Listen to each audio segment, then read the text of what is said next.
Hello and welcome to this video where I review Previs Pro. I'm going to use the trial version and later, at a later date, I'm going to use the Pro version, but today I'm going to use the trial version. So this is a storyboarding app and it's for the iPhone and the iPad. Now I'm using it on the iPad. It's quite nice. We've got things like tutorials, and the tutorials take us through how to use it within its own environment, so that's quite good. So I'm just flicking through things here. I'm actually using the Apple Pencil or the Logic Crayon today, as I use that with my iPad quite a lot.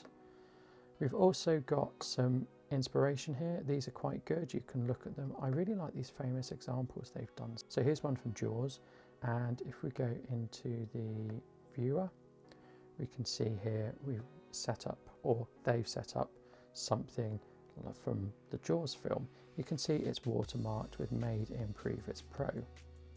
So I'm going to go back to that. I'm going to create a new project. So I'm going to click on New Project. And what I'm going to do here is I'm just going to call this Demo. Now I do a photography and filmmaking channel, and you can use this for photography. It is clearly for making films, but there is an application for this in photography. So I'm not going to cover that today, but I will cover that in a subsequent video. So here we can click on our camera sensor, and we've got iPhone, Canon APS-C, etc, etc. I'm going to go for Canon APS-C because that's what I do a lot of filming in. And I'm going to have HD 16:9. Filters, we can have styles, but they're not available in this version. I'd have to upgrade for that. And number locking, I'm not really interested in. So we're going to create our first scene by clicking on the plus button. And we need to give it a name, and I'm going to give it the name of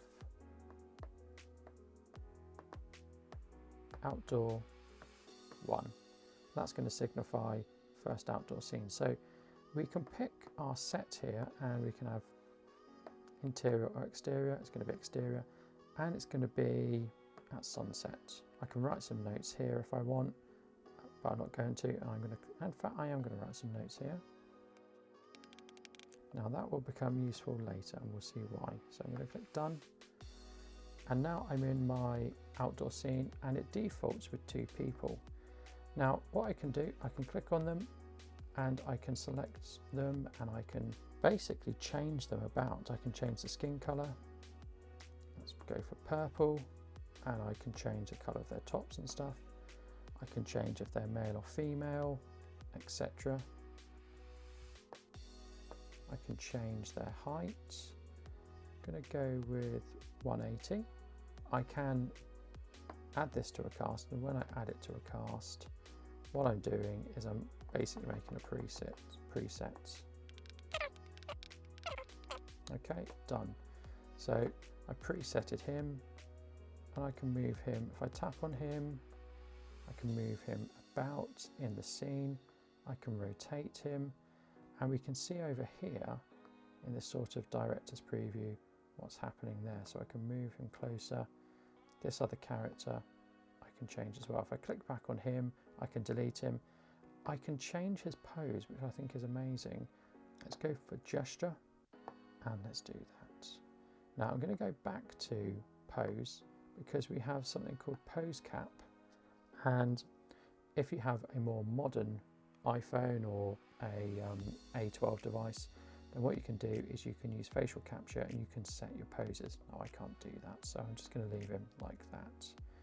I'm going to turn him around so he's like that. So we can also click on the light, and I'm going to edit the light. So we can have a spot or a lantern. We can change the intensity. We can't apply any filters or any light modifiers though, which is a bit of a shame, but we can change the color. So he's purple, so he's going to have some purple light. Fantastic. Other things we can do, say if we click on the edit button, we can add props and walls. So I'm going to add a wall, and I can set its height, I can set its color, and that's it. I can't add any texture to it. And here's the wall. So I'm just going to move the wall behind them down there. Again, I'm going to add some more props. So add a prop. And I'm just going to add a sofa. So we can see here, I'm going to delete that camera. Here's the sofa, I'm just going to put it there against the wall. Fantastic, I can change its size. Now what I can do as well, which I really like, is I can change to 3D. So I can move around the 3D environment. I can zoom out by pinching. And then I can also interact with the camera. I can change the height and I can change the tilt, like that. And I think this is really good. Now one thing I can also do is I can use augmented reality, and I can put this scene into a room or a location, which I think is fantastic. I'm going to use my desk here. So I'm just going to go into the augmented reality. I'm just going to move around and I'm going to put my shot here, and so we can see that we've put those people on my desk. This is my sleeve because I'm using my iPad camera. My iPad camera isn't brilliant, but we can see I put those people on my desk. I'm going to leave that now. I'm not going to do the augmented reality. So what I can do, I can add another scene and it will just duplicate the scene, but what I'm going to do is I'm just going to move it out and maybe change how it's done. I'm going to go down as well. So we can see that it is different. If I go to this director's view here and I click on edit, I can change the focus. So I can have autofocus and I can select people. I can do manual focus. If I do manual focus, I can change the aperture by the looks of it. Autofocus I can't, but I can change the focal length as well. And if I use different gestures, I can do some pinching and zooming and rotating just using my fingers. So I'm going to leave it like that. So that's really good. So I'm going to go back. And now what I can do, although I only have 2 scenes and it is a bit basic, I'm going to show you what other options we have. So we can export, and I'll cover that in a minute. We can look at the scene information.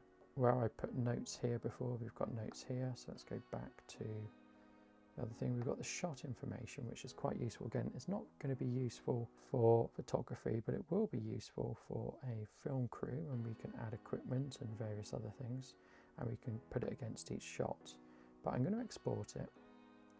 Now in the free version, you can't export as a film, which is a shame. So we would need to upgrade to do that. But we can export as a JPEG, PNG or PDF. So I'm going to pick PDF. And if we click on the various options, we get things in storyboard form. So here we see each shot and we have some information above it.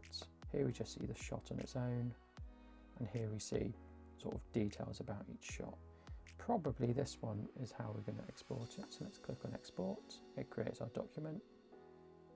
What do you want to do with it? I'm going to put it in markup so we can see. So you'll see here, we've got notes here, and that was the text I added. So it comes up in your PDF, and no doubt it probably comes up in one of the films you can generate. So we can see we've got the shots, and yeah, I just think this is really good. This is a really good piece of software, and probably you could get away with using it on its own without having to upgrade. But if you wanted to get very serious and produce a movie with it and export it as a movie, then certainly probably want to upgrade.